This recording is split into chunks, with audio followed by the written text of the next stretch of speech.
Hello সবাইকে, welcome back to my channel. চলে এসেছি আবারও একটা নতুন ভিডিও নিয়ে। তো ভিডিও শুরুটা দেখে বুঝতেই পারছো আশা করি যে ভিডিওটা কী নিয়ে হতে চলেছে। হ্যাঁ, এটা হলো বিপত্তারিণী পুজোর ব্লগ। অনেকটা লেট হয়ে গেল পোস্ট করতে, এডিট করা হয়নি। তো যাই হোক, আমি এখন সকালে উঠে স্নান করে রেডি হয়ে গেছি বিপত্তারিণীর যে সুতো বা ধাগাগুলো হয় সেগুলো রেডি করার জন্য। এবারের পুজোটা আমিই করছি। প্রত্যেক বছর মা করে, আমি কোনোবারই পুজোটা করি না, বাট এবার মা করবে না বলে এবার পুজোটা আমি করেছি। বাট তবুও মা সকালবেলা উঠে সব কিছুই রেডি করে দিয়ে গেছিলো, ফল বানানো থেকে শুরু করে সব কিছুই বলতে গেলে রেডি করে দিয়ে গেছিলো। জাস্ট আমার এই ধাগাটা বানানো বাকি ছিল। তো যেহেতু আমি কিছুই জানতাম না, তো এবছর মাকে দেখে নিয়েছি মা কীভাবে কী করে। আশা করি পরের বছর থেকে আমি করতে পারবো। তো চলো কথা বলতে বলতে দেখো আমি অলরেডি বানাচ্ছি সুতোগুলো। ইভেন কি মা দুব্বোটাও তুলে দিয়ে গেছিলো, আমি জাস্ট 13টা করে কাউন্ট করে করে জাস্ট সুতোগুলোই বেঁধেছি। তো চলো ভিডিওটা তোমরা দেখতে থাকো যে আমি কিভাবে সুতোগুলো বানাই আর আজকের দিনটা কি কি করি। তো দেখো ফাটাক সে সুতোগুলো বানানো হয়ে গেছে। অ্যাকচুয়ালি না, সুতোগুলো বানাতে অনেকটাই টাইম লেগেছে। তো তারপরে দেন আমি একটু কিছু প্রসাদ যেগুলো গোছানোর ছিল সেগুলো আমি সব গুছিয়ে নিয়েছি। দেখো মা সব রেডি করে দিয়ে গেছে, আমি জাস্ট একটু সাজিয়ে আমি নিয়ে চলে গেছিলাম আমাদের পাড়ারই একটা মন্দির, সেই মন্দিরে। তো তারপরে আমি একটু আলতা পরে নিয়েছি, কারণ পুজো মানেই আলতাটা হচ্ছে মাস্ট।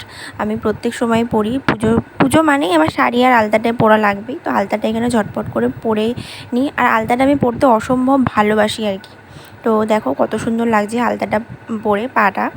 তো এখন চলো ঝটপট করে রেডি হতে হবে, রেডি হয়ে এখন বেরোতে হবে মন্দিরে। কথা বলতে বলতে রেডি হয়ে আমি চলে এসেছি মন্দিরে। আর মন্দিরে যাওয়ার ভিডিওটা আমি করতে পারিনি, কারণ একা হাতে অতটা সম্ভব হচ্ছিল না ভিডিওটা করার। তো এটা হলো আমার পাড়ারই একটা বড় ঠাকুরের মন্দির, আমার বাড়ি থেকে জাস্ট 2 মিনিট লাগে। এখানেই আমরা পুজোটা দিই, আর ইভেন কি প্রত্যেক শনিবার দিনকে আমি বড় ঠাকুরের পুজো দিই এই মন্দিরেই।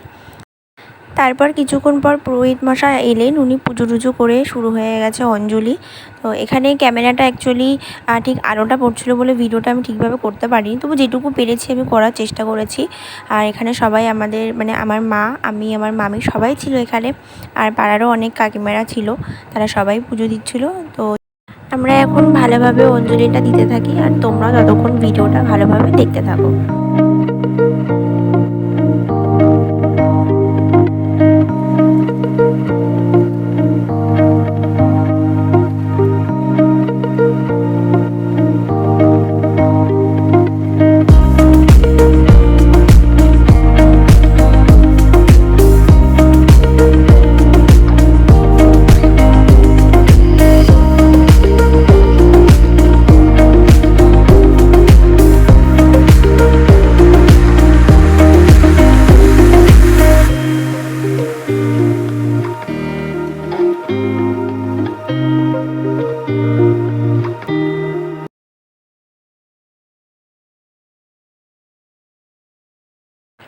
অঞ্জলি কমপ্লিট করে এখন ঠাকুরমশাই পাঁচালি পড়ছেন।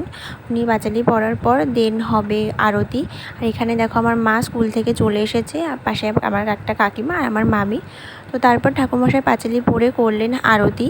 আরতি করার পর আমরা ঠাকুরের প্রসাদ খেয়ে ঠাকুরমায়ের কাছ থেকে হাতে ধাগা বেঁধে পাশের দোকানটা থেকে চা খেয়ে দিন বাড়ি চলে এসেছিলাম। তো আজকের ভিডিওটা এই পর্যন্তই। কেমন লাগলো অবশ্যই জানিও। ততক্ষণের জন্য টাটা।